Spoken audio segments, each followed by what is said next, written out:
there is something most people never say out loud. Not because they haven't felt it,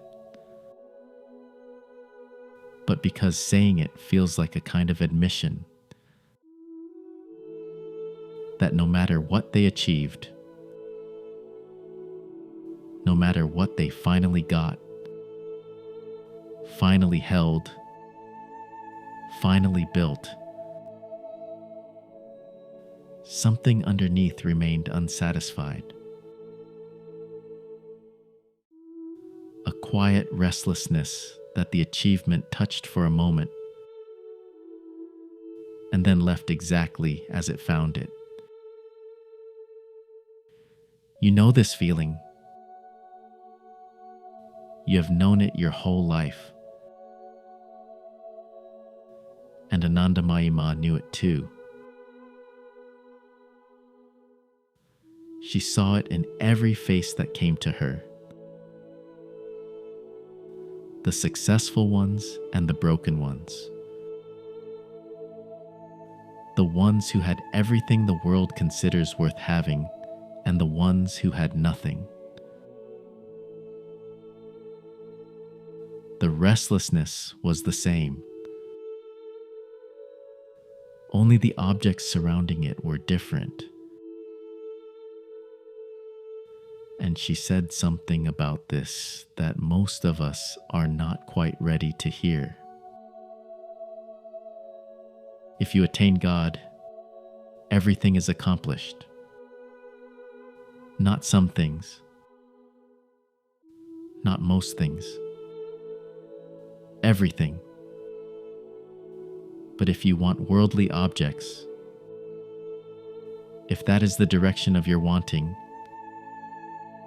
then you will achieve those objects only.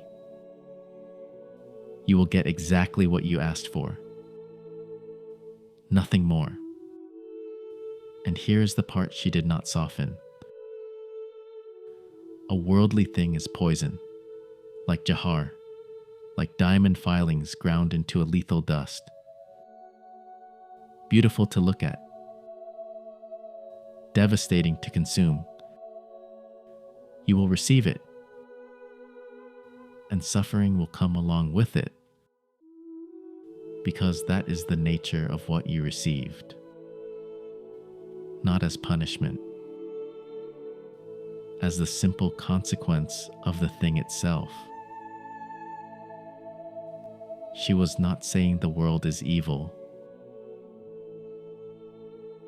She was saying it cannot give what you are actually asking for when you reach for it. Every worldly object carries within it the seed of its own insufficiency. The moment you have it, it begins its slow work of revealing that it was not the real thing. But then she said something that should make you stop completely. These are also God's grace. The suffering, the insufficiency, the quiet devastation of getting exactly what you wanted and finding it was not enough. All of it. Grace. The reason is this. After inflicting the injury, he makes people turn back toward him. Otherwise, people would not look at him at all. Sit with the honesty of that. If the worldly things satisfied, if they actually delivered what they seemed to promise, you would never look up from them. You would never ask the deeper question.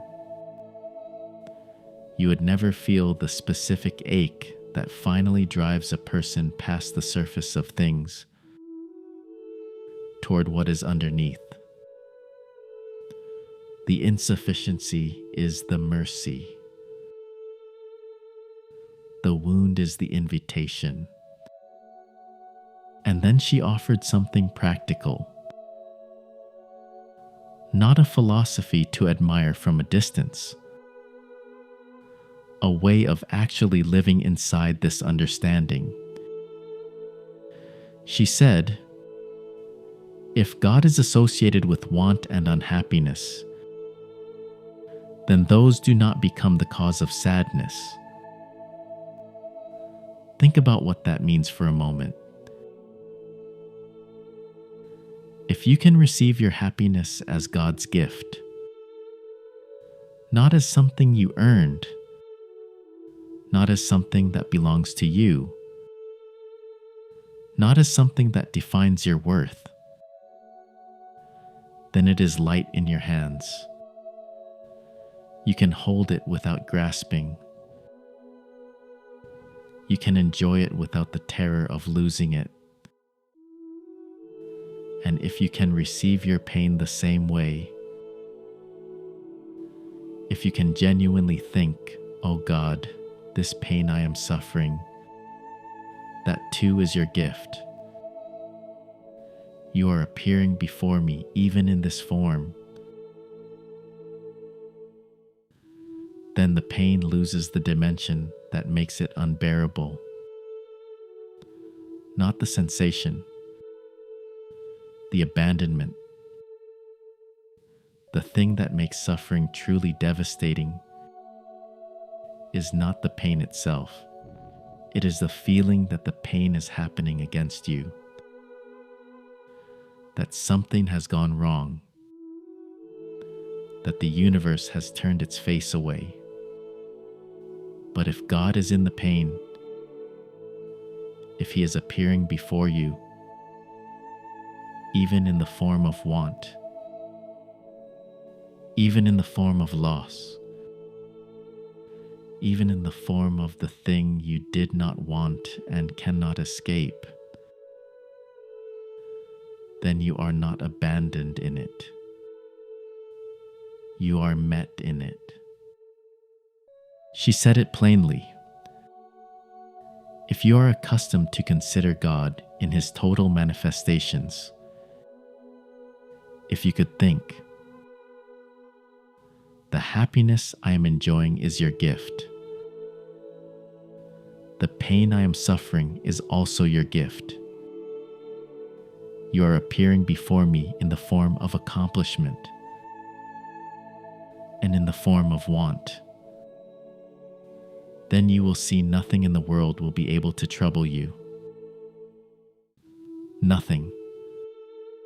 Not the loss. Not the failure. Not the thing you were afraid of that finally arrived. Not the emptiness that follows even your greatest success. Nothing. Because you will have found what the worldly objects were always pointing at and always failing to deliver. Not by rejecting the world, by finding Him inside it, in every form it takes, in the brightness and in the darkness, in the getting and in the losing. By attaining God in all forms, you will get absolute peace and bliss. Not the peace that depends on conditions, not the bliss that arrives when things go well and disappears when they don't. Absolute. The kind that does not negotiate with circumstance.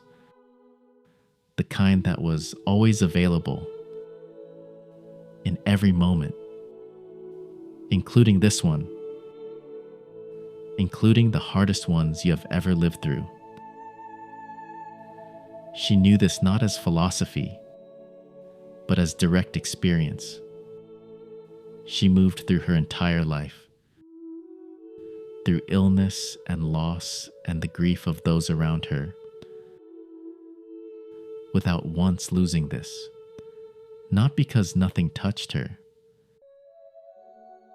because what she had found inside everything that appeared was the same presence wearing different faces. And she said, you can find it too. not after you have suffered enough, not after you have earned the right, not in some future moment when conditions are finally correct. Now, in whatever form God is appearing to you today,